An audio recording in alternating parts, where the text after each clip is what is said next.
Hello दोस्तों, स्वागत है आप सभी का इस चैनल पे। मेरा नाम है Devashish and this is an ad Sapna production. दोस्तों, इस वीडियो में हम बात करने वाले हैं गेट एग्जाम के बारे में। गेट एग्जाम कैसे डिज़ाइन की जाती है, किस तरह से क्वेश्चन डिज़ाइन किए जाते हैं, क्या उनका स्ट्रैटेजिक इंटेंट है और उनके स्ट्रैटेजिक इंटेंट को कैसे बीट करके अच्छा रैंक लाना है, ये सारी चीज़ें मैं इस वीडियो में आपको बताऊंगा।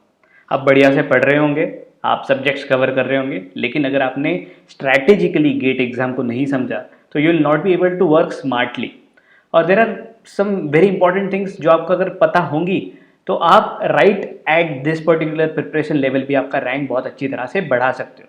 मैं इसमें आपको काफ़ी सारी स्ट्रैटेजिकली चीज़ें बताऊंगा, तो ये वीडियो आखिरी तक देखना, ठीक है। तो आपने कभी ये ट्राई किया कि मैं ये देखता हूँ कि गेट के जो क्वेश्चन होते हैं किस बुक से आ रहे हैं, ये देखता हूँ, या फिर कौन सा प्रोफेसर निकाल रहा है, या फिर क्या सोच के निकाल रहे हैं, तो इसके पीछे मत जाओ, ठीक है। इसके पीछे मत जाओ, क्योंकि बहुत सालों से ये गेट के क्वेश्चन लोग बनाते हैं, मतलब जो प्रोफेसर होते हैं वो बनाते हैं। उनको भी नहीं पता होता कि अपना जो बनाया हुआ क्वेश्चन है कौन से गेट एग्जाम में कभी सिलेक्ट होगा भी या नहीं। इसके पीछे तो दौड़ो ही मत ये ढूंढने के लिए कि कौन से बुक से क्वेश्चन आ रहे हैं वगैरह वगैरह। लेकिन मैं गेट पेपर कंडक्ट करने का इंटेंट जान लेते हैं सबसे पहले, ठीक है। तो हम एक पेज पे आ जाएंगे। गेट पेपर में जितने लोग बैठ रहे हैं उनका एक रैंकिंग में डाइवर्सिफिकेशन हो जाए बहुत क्लियरली, ये उनका एक्चुअल ऑब्जेक्टिव होता है। हमने वो नॉर्मल कर्व की बात की कि कैसे एक पर्टिकुलर मीन मार्क से बहुत सारे लोग होते हैं। गेट में जो गेट का पेपर निकाल रहे हैं उनका इंटेंशन ये है कि ज़्यादा से ज़्यादा लोगों का अलग अलग रैंक हो, मतलब रैंक 1 2 अलग हो, उनका सेम नंबर ना हो। तो उनका एक्चुअल ऑब्जेक्टिव है। इससे क्या होगा कि अच्छे बच्चे जो मॉडरेटली जिन्होंने अच्छा परफॉर्म किया है वो बच्चे, और जो एकदम ही पोअरली परफॉर्म किया है ऐसे बच्चे एकदम क्लियर कट निकल के आ जाएंगे। And then there are seats. PSU में कुछ लोग जा रहे हैं, कुछ आईआईटीज में जा रहे हैं, कुछ एनआईटीज में जा रहे हैं, तो ये सीटें ठीक से फिल होंगी। लेकिन अगर एक ही नंबर पे बहुत सारे लोग हैं, या फिर मतलब ऐसा है बहुत फाइट हो रही है कि स्कोर एक ही है, फिर उनका एज देखा जा रहा है, तो ये अनवांटेड है उनके लिए। तो ये बेसिकली उनका स्ट्रैटेजिक इंटेंट है कि रैंकिंग अलग हो जाए। अब ये रैंकिंग कैसे ये अलग करते हैं, इसलिए तो ये एग्ज़ाम ऑब्जेक्टिव है और इसमें नेगेटिव मार्किंग्स है। और ये जेई में भी होता है, आपने कई सारे ऐसी एग्जाम्स दे रखी होंगी, कॉम्पिटिटिव एग्जाम्स। और यही एक मेन रीज़न है कि कॉम्पिटिटिव एग्जाम्स में नेगेटिव मार्किंग होती है। तो आपका रैंकिंग किस चीज़ों से बढ़ेगा, किन चीज़ों से बढ़ेगा, इसकी बात करते हैं, ठीक है। अगर आप चीज़ें एक्यूरेटली करोगे तब आपका रैंकिंग बढ़ेगा। अगर आप चीज़ें फास्ट करोगे तो आपको आगे जाने का मौका मिलता है। और अगर आप ज़्यादा चीज़ों करोगे, मतलब ऑफकोर्स फास्ट करोगे, एक्यूरेटली करोगे और ज़्यादा चीज़ें आपको आ रही होंगी, then you have chance to go ahead. तो इससे सबसे पहले आपको किस चीज़ को प्रायोरिटाइज करना है, इसकी बात करते हैं। आपकी नॉर्मल लेवल प्रिपरेशन है, कोई टॉपर है, कोई एकदम ही खराब पढ़ रहा है, लेकिन हर किसी को ये ध्यान रखना है कि अपने नेगेटिव नंबर कम से कम हो। This should be the top priority for a GATE aspirant who is preparing for GATE, ठीक है। नेगेटिव मार्किंग कम करना है, इसके लिए मैंने बहुत पहले जब मैंने चैनल शुरू किया था तब मैंने वीडियो बनाया था, तो ये मैं यहाँ पे डाल रहा हूँ। लेकिन उसका सारांश यही है कि आपके दिमाग में बाइनरी डिसीजन मेकिंग क्लियर हो जाना चाहिए कि क्या ये मैं क्वेश्चन करूंगा या नहीं करूंगा।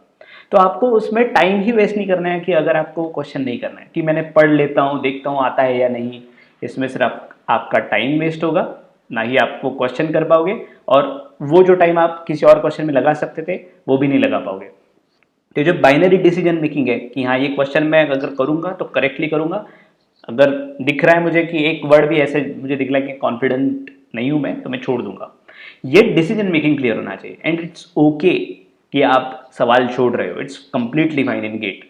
ऑफकोर्स गेट एग्जाम में मैं बहुत कम लोग देख रहा हूँ कि जो एकदम 65 से 65 कर रहे हैं, जो कर रहे हैं एकदम एक्सेप्शनल है, वो बात अलग है। लेकिन प्रैक्टिकली अगर आप सोचो तो आप 65 में से 65 क्वेश्चंस नहीं कर पाओगे। तो ये डिसाइड करना सबसे इंपॉर्टेंट है कि क्या आपको आता है और क्या नहीं आता। तो स्ट्रैटेजी क्या होनी चाहिए जब आप सब्जेक्ट पढ़ते हो, आपकी ये स्ट्रैटेजी होनी चाहिए कि अगर वो मैंने टॉपिक मैं पढ़ रहा हूँ तो मैं डाइवर्ट नहीं हो जाऊँ किसी और टॉपिक में, और मैंने आधा ही छोड़ दिया, आधा ये पढ़ लिया, आधा वो पढ़ लिया, और आज का मैंने पढ़ाई कर लिया, ऐसा नहीं है। आपको वो टॉपिक कंप्लीटली जानना है, हर नुस्खे को उसमें से जानना है, उसकी प्रैक्टिस बहुत अच्छे से करनी है। और प्रैक्टिस पे आ ही रहा हूँ मैं बेसिकली। तो एक इंपॉर्टेंट चीज़ ये होती है कि आप चीज़ें फास्ट कितनी करते हो, ठीक है। आपके सामने प्रॉब्लम है, दो बंदे, इसको भी प्रॉब्लम आता है, इसको भी प्रॉब्लम आता है, लेकिन ये फास्ट कर लेता है। फास्ट करने वाला बंदा कौन सी चीज़ों की वजह से प्रॉब्लम फास्ट करता है? तो एक तो उसको रिकॉल बहुत अच्छे से होता है, कॉन्सेप्ट से रिकॉल कि कौन सा कॉन्सेप्ट अप्लाई करना है। रिकॉल इसलिए अच्छे से होता है उसके लिए क्योंकि वो रेगुलरली या फिर ज़्यादा देर उसने रिविजन कर रखी है। तो आप अभी प्रिपरेशन कर रहे हो तो ये चीज़ ध्यान रखो कि रिविजन हर रोज़ होनी चाहिए। दूसरी चीज़, उसका कैलकुलेशन फास्ट है, ठीक है। कैलकुलेशन फास्ट होना और एक्यूरेट होना भी बहुत इंपॉर्टेंट है, क्योंकि ये बेसिक अंडरलाइनिंग चीज़ है कि जो अगर सही नहीं होगी तो आप कोई भी प्रॉब्लम सही नहीं कर पाओगे। और कैलकुलेशंस में क्या आता है दोस्तों, जहाँ पे सिर्फ प्योर कैलकुलेशन है, डिफरेंशिएशन है, इंटीग्रेशन है, ट्रिग्नोमेट्री है, लॉगरिथम्स है, इंडाइसेस है, कोई भी चीज़ है, कुछ भी चीज़ें हो सकती है कि जो आपने 12th में पढ़ी थी, वो सारे कॉन्सेप्ट याद रखो। उनका एप्लीकेशन आप सिर्फ कैलकुलेशन बेसिस पे यहाँ पे कर रहे हो कि एक्सपोनेंशियल का पावर कैसे निकालना है, फिर नेगेटिव पावर कैसे होता है, या फिर लॉगरिथम कैसे निकालना है, इंटीग्रेशन कैसे करना है, डेफिनाइट इंटीग्रेशन कैसे करना है, डिफरेंशियल इक्वेशन है या फिर तो डिफरेंशिएट कैसे करना है फटाफट। ये चीज़ें सब अगर आप नहीं कर पा रहे हो तो आप पीछे पड़ जाओगे। तो अगर आप एक ऐसे एस्पिरेंट हो तो ये सोच के देखो कि आपका इंटीग्रेशन स्ट्रांग है, डिफरेंशिएशन स्ट्रांग है, ट्रिग्नोमेट्री स्ट्रांग है। अगर नहीं होगा तो सबसे पहले ये करेक्ट करो। बहुत बड़ी गलती करते हैं वो लोग जो ये चीज़ें, ये जो है ना ट्रिग्नोमेट्री, लॉगरिथम, इंटीग्रेशन, डिफरेंस, ये इन पे ध्यान ही नहीं देते और सीधा इंजीनियरिंग का कॉन्सेप्ट पढ़ना शुरू कर देते हैं। आपको गेट पेपर में मैथ्स अलग से है, जनरल एप्टीट्यूड अलग से, इनमें तो मैथ्स लगेगा ही, लेकिन आप अलग अलग जो इंजीनियरिंग के भी सब्जेक्ट्स के प्रॉब्लम करोगे गेट के पेपर में भी, उसमें भी कई ज़्यादा बढ़िया कैलकुलेशन आपको करनी पड़ेगी। और कैलकुलेशंस आप अगर सही करोगे तो आप मतलब फास्ट तो कर ही पाओगे ना, एक्यूरेट भी करोगे चीज़ें। तो सबसे पहली चीज़ थी कि बाइनरी डिसीजन मेकिंग, जिससे आपके नेगेटिव नंबर कम होने का बहुत ज़्यादा चांस है कि हाँ मैंने जहाँ पे धोखा था जहाँ पे, तो मैंने वो किया ही नहीं, और जो मैंने किया वो फास्ट किया और सही से किया। इसके अलावा अगर आपको अच्छा रैंक लाना है, ये दो चीज़ें सबसे इंपॉर्टेंट है एक बेसिक स्टार्टर गेट एस्पिरेंट के लिए। बची हुई जो चीज़ है कि ज़्यादा से ज़्यादा कंटेंट आपने सॉल्व करना है, तो आपको ज़्यादा सब्जेक्ट्स प्रिपेयर करने पड़ेंगे, उसके लिए ज़्यादा टाइम आपको लगेगा, ठीक है। टाइम को कम करने के लिए, अगर आपको टाइम ज़्यादा लग रहा है, ऐसा लग रहा है कि 6 महीने में कैसे करूँ, तो मोमेंटम में लगाना पड़ेगा। कोई अगर आपको चीज़ें बता रहा है तो क्लासेस लगा लो। मैंने मेरे कई सारे वीडियोज़ में टेक्स्ट बुक क्लासेस का प्रमोशन किया है, तो वो अभी भी मैं लिंक में डाल दूंगा, वो देख लेना आप कि आप टेक्स्ट बुक के लाइव क्लासेस लगा सकते हो।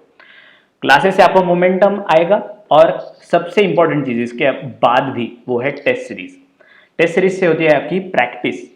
जितनी ज़्यादा प्रैक्टिस करोगे, वो भी टाइम्ड प्रैक्टिस, उतना ये तीनों चीज़ें करने का आपको रियल टाइम मौका मिलता है कि हाँ मैंने कितने सवाल एक्चुअली किए, कितने छोड़ दिए, या फिर कितने मैं कर सकता था, ये आपको पता चलेगा कि ये फीडबैक लूप है। आप करके देखोगे, आपको पता चलेगा अरे यार ये जो 10 क्वेश्चन थे ये मैं कर पा रहा था लेकिन मैं डर गया। तो ये जो फीडबैक जब आपको मिलता है टेस्ट सीरीज से, तब आपको बहुत फायदा होता है कि next time you are more confident कि हाँ लास्ट टाइम ऐसा हुआ था कि 10 क्वेश्चन मैंने छोड़ दिए थे, तो इस बार मैं जाऊंगा, रिस्क लूंगा। तो रिस्क लेना या फिर अलग अलग तरह से एक्सपेरिमेंट करना आपके बहुत काम में आता है। अभी एक बार गेट जो 100 मार्क्स का जो पेपर होता है उसकी बात करते हैं। 25 क्वेश्चन होते हैं जो नॉर्मल कॉन्सेप्चुअल अंडरस्टैंडिंग आपकी चेक करते हैं, ठीक है। तो जो नॉर्मल अंडरस्टैंडिंग चेक करने वाले क्वेश्चन है, ये बहुत सारे लोग कर पाते हैं। एटलीस्ट 10 क्वेश्चन तो ऐसे होते हैं कि हर एस्पिरेंट कर सकता है। इसके आगे आपको पहुंचना है। आप 15 कर लेते हो, you are in a race. आप 20 से ऊपर कर लेते हो, you are in a top race. तो ये जो क्वेश्चंस होते हैं ये सबसे पहले आपको अटेंड करने हैं मैथ्स और जनरल एप्टीट्यूड के हिसाब से। तो जो भी टॉपिक्स आपके अच्छे हैं, तो हमेशा ये स्ट्रैटेजी रखो कि आपका कॉन्फिडेंस जिन चीज़ों से बड़े पेपर में, वो चीज़ें सबसे पहले सॉल्व करो। लोग अलग अलग स्ट्रैटेजीज यूज करते हैं, तो टेस्ट सीरीज में आप अलग अलग एक्सपेरिमेंट कर सकते हो। तो अगर आपको टेस्ट सीरीज लगानी है, मेरे टाइम पे मेरे को याद है मैंने एस अकेडमी की टेस्ट सीरीज लगाई थी, मेड जी की लगाई थी, मैंने गेट फोरम की लगाई थी, और मैंने ओवरलोड कर दिया था खुद को टेस्ट सीरीज से। टेस्ट सीरीज से ओवरलोड करने का फायदा ये होता है कि आपके पास दिन में एक ऑब्जेक्टिव होता है कि हाँ मैं एक टेस्ट सीरीज करूंगा, आपको कंप्लीशमेंट का भी फीलिंग आता है, and you also have that feedback. तो test series is a very good thing. I am recommending test series by text book, जिसको टेक्स्ट बुक पास बोला जाता है, जो कि एक बहुत बढ़िया उम्दा प्रोडक्ट है। और आप रेट्स देख सकते हो, जस्ट 269 एंड 449 है। ये आपको मेरा जो कोड है EDS10 ये अप्लाई करके मिलेगा, याद रखना EDS10। मैं लिंक डाल दूंगा कि जहां से आप टेक्स्ट बुक पास खरीद सकते हो। यहाँ पे आपको 370 प्लस एग्जाम्स के लिए अलग अलग मॉक टेस्ट मिलेगी। हर एग्जाम के लिए 50 से ज़्यादा मॉक टेस्ट है, तो सिर्फ गेट के लिए नहीं, अगर आप कोई भी और भी एग्जाम के लिए प्रिपेयर कर रहे हो तो ये बहुत बढ़िया प्रोडक्ट है, and I am recommending it very strongly. एक बार बस ये दिखा देता हूँ आपको कि कैसे आपको ये कूपन अप्लाई करना है। तो ये जो मैं लिंक डाल रहा हूँ यहाँ पे आपको ये दिखेगा कि ऐसे पासेस हैं and then you can click here apply coupon. ठीक है, जैसे कि आप ओरिजिनल प्राइस देख रहे हो 249 है, 299 है। यहाँ पे अगर मैं EDS 10 अप्लाई करता हूँ तो 10% डिस्काउंट मिलके प्राइसेस कम हो जाएंगे। तो आपके पास मंथली टेक्स्ट बुक पास है, उसके बाद ईयरली है और 2 ईयरली। तो ईयरली बेस्ट बेट है मेरे हिसाब से, 2 ईयरली भी अगर आप 2023 के गेट एस्पिरेंट हो तो वो भी सही है आपके लिए। ठीक है, तो ये पास के बारे में था जो कि आप खरीद सकते हो। These are my recommendations. ठीक है, और मैंने अभी तक तो बात ये भी कर ली कि दोस्तों कि टेस्ट सीरीज कैसे करनी है, बाइनरी थॉट कैसे होना चाहिए। इसके अलावा मैं एक चीज़ बोलता हूँ आपको, जो IIT के प्रोफेसर्स होते हैं, आप इंटरव्यूज़ में भी अगर देखो तो, या फिर जो भी IIT के जो जिन्होंने भी इंटरव्यूज़ दिए उनको ये पता है कि ये अप्रोच बहुत अच्छे से देखना चाहते हैं IIT के प्रोफेसर्स, या फिर IIT में एग्जैक्टली क्या चाहिए। तो जिनका विजुअलाइजेशन बहुत अच्छा है उनको वो बहुत चाहते हैं वो लोग। तो विजुअलाइजिंग करके अगर कोई प्रॉब्लम सॉल्व हो रहा है तो उनको वो बहुत पसंद है and they are obsessed with graphs. तो ग्राफिकल सेंस आपका बहुत अच्छा रखो। कहाँ पे भी जहाँ पे भी आप ग्राफिकली चीज़ें इमेजिन करके देख सक रहे हो ना, वो चीज़ें करने की कोशिश करो हर सब्जेक्ट में, बहुत ज़्यादा हेल्पफुल रहेगा। इसके बाद कॉन्सेप्ट्स कैस्केड करने की कोशिश करो, क्योंकि क्या होता है, मतलब ये 100 मार्क का एग्जाम है, अभी कितना ही ये बाइफरकेट करेंगे या फिर डाइवर्सिफाई करेंगे रैंक्स को। ऐसा तो होगा ही कि 2 बंदे 1 मार्क्स पे हैं, लेकिन उसमें भी वो जितना ज़्यादा अटेम्प्ट करते हैं, इसी वजह से वो कॉन्सेप्चुअल बेस 25 मार्क्स होते हैं। उसके बाद ये 2 मार्क्स के जो क्वेश्चन होते हैं वो 30 क्वेश्चन होते हैं, जहाँ पे नेगेटिव भी ज़्यादा होता है, मार्क्स भी ज़्यादा मिलते हैं। Then there are NAT type question की जहाँ पे सिर्फ आप न्यूमेरिकल आंसर आपको पुट करना है। एंड इसमें अलग अलग तरह से रैंकिंग निकल के आती है कि जो लोग NAT टाइप क्वेश्चंस कर पा रहे हैं ना, वो सबसे आगे रहते हैं, क्योंकि ऑप्शंस नहीं है आपको ट्रीट करने को, क्योंकि कई सारे लोग ऑप्शंस पे खेल जाते हैं। ठीक है, ऑप्शंस पे जैसे मैं काम करता था कि चलो 0 डाल के देखता हूँ क्या होता है, या फिर इन्फिनिटी पे देखिए क्या होता है, डायमेंशनल एनालिसिस कर लिया या फिर एलिमिनेशन कर लिया ऑप्शन का, ये तो हो ही नहीं सकता, ऐसे टाइप की चीज़ें मैं भी करता था।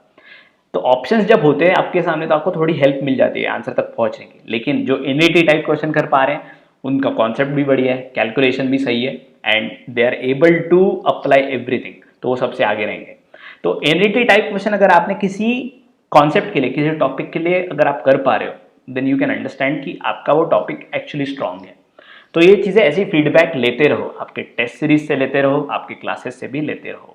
ग्राफिकल सेंस आपका बढ़िया रखो, और ऑफकोर्स ऑप्शंस जहाँ पे हैं वहाँ पे तो आप जैसे एलिमिनेशन वगैरह कर ही सकते हो। तो आपको आगे अगर रहना है तो एक्यूरेसी बढ़ाओ। ये जो 25 मार्क के जो सिंगल मार्क के जो क्वेश्चन है वो ज़्यादा से ज़्यादा करने की कोशिश करो, फास्ट करने की कोशिश करो, या आप 1 घंटे में कंप्लीट कर सकते हो 25 marks and general aptitude 15 marks. तो ये जो 40 मार्क्स है फोकस कि आपका 1 घंटे में होना चाहिए एक्चुअल गेट में, उसकी प्रैक्टिस आप टेस्ट सीरीज में कर सकते हो। बचे हुए जो 2 मार्क्स के क्वेश्चन होते हैं जहाँ पे वो नेगेटिव भी होता है या फिर NAT भी होता है, तो 2 मार्क्स के क्वेश्चन में चांस है आपको डायरेक्टली आप 2 मार्क्स से आगे चले जाते हो। ठीक है, और रैंकिंग कैसे चेंज होती है मैंने बात की है कि नॉर्मल कर्व में अगर आप थोड़ा सा भी आगे चले जाते हो ना तो आपकी रैंकिंग एकदम रैपिडली बढ़ती है उस रेंज में। तो 2 मार्क्स के क्वेश्चन जितने ज़्यादा कर पाओ उतना ज़्यादा करो। मेरे एक्सपीरियंस के हिसाब से मैंने गेट में जब मेरा एक्चुअल सिलेक्शन हुआ था 650 गेट स्कोर आया था, आई रिमेंबर मैंने आई थिंक 52 क्वेश्चन किए थे 65 में से, मुझे एग्जैक्टली याद नहीं, लेकिन मैं 2 मार्क के क्वेश्चन का बहुत कम करता था डर के मारे कि इसमें अगर नेगेटिव हो गया तो मेरा 0.67 मार्क्स एकदम कम हो जाएगा। तो ये जो 2 मार्क्स के क्वेश्चन है इसमें एक्चुअल टेस्टिंग होती है, और इस वजह से आपको कई सारी टेस्ट सीरीज लिखना जरूरी है। मैं कई बार बोल रहा हूँ आपको टेस्ट सीरीज, लेकिन और ये करेक्ट करने के लिए ग्राफिकल सेंस हो गया, एलिमिनेशन हो गया, ये भी बहुत काम में आएगा। मैंने कॉन्सेप्ट कैस्केडिंग भी बोला कि जहाँ पे सिर्फ एक कॉन्सेप्ट यूज नहीं हो रहा, 2 अलग अलग कॉन्सेप्ट यूज हो रहे हैं। तो 2 अलग अलग कॉन्सेप्ट्स पे आपको काम करना आना चाहिए कि जैसे आपको सिर्फ ये नहीं बोल सकते कि मेरा सिर्फ नेटवर्क अच्छा है, मैं डिजिटल इलेक्ट्रॉनिक्स मेरा अच्छा नहीं है, ये दोनों पे मिला के एक क्वेश्चन भी आ सकता है। तो ऐसा मत करना कि नहीं नहीं ये 4 मेन टॉपिक्स मैंने छोड़ दिए। तो ऐसे भी क्वेश्चन आते हैं कि जहाँ पे अगर आप पढ़ भी लेते थोड़ा सा तो आप कर पाते। तो ये चीज़ें ध्यान रखो, प्रायोरिटी वाइज करो कि बाइनरी थिंकिंग, फास्ट कैलकुलेशन, उसके लिए मैंने बोला कि बेसिक जो चीज़ें हैं डिफरेंशिएशन, इंटीग्रेशन, लॉगरिथम्स, एक्सपोनेंशियल्स, ट्रिग्नोमेट्री, ये चीज़ें स्ट्रॉन्ग रखो। उसके बाद अपना ज़्यादा से ज़्यादा कॉन्सेप्ट बिल्ड करने की कोशिश करो एंड टेस्ट सीरीज भी ज्वाइन करो, जिससे बहुत ज़्यादा प्रैक्टिस कर पाओगे। कई सारी चीज़ें मैंने बोल दी, मुझे पता है बहुत खिचड़ी है, लेकिन मैंने जितना मेरे पास था, जितना मैं बोल पा रहा था, उतना बोलने की कोशिश की। मेरे हिसाब से ये वीडियो आपको बहुत काम आएगा। अगर आप एवरेज इंसान हो, एवरेज बंदा हो, तो ये चीज़ें आप एक्चुअली इंप्लीमेंट करके अच्छा रैंक पा सकते हो। ठीक है, ऑल द वेरी बेस्ट। मेरे चैनल पे गेट का बहुत ज़्यादा कंटेंट है, आप वो भी ब्राउज कर सकते हो, मैं डिस्क्रिप्शन में वो डाल दूंगा। ठीक है, अगर आपके कोई भी कमेंट्स हो तो नीचे मुझे लिख के बताओ। अगर आपने अभी तक सब्सक्राइब नहीं किया है चैनल तो ज़रूर कीजिए, because we keep having interviews as well from experts across different branches. तो इंटरव्यूज़ देखने को आपको मौका मिलेगा। गेट के लिए मैं कंटेंट लाते रहूँगा, और IITs में, NITs में MTech के कैसे सीन है, PhD के कैसे सीन है, वो भी मैं बताते रहूँगा। तो सब्सक्राइब एज वेल। तो मिलेंगे जल्दी ही एक नए वीडियो के साथ, तब तक के लिए ज्ञान पीते रहिए। टाटा।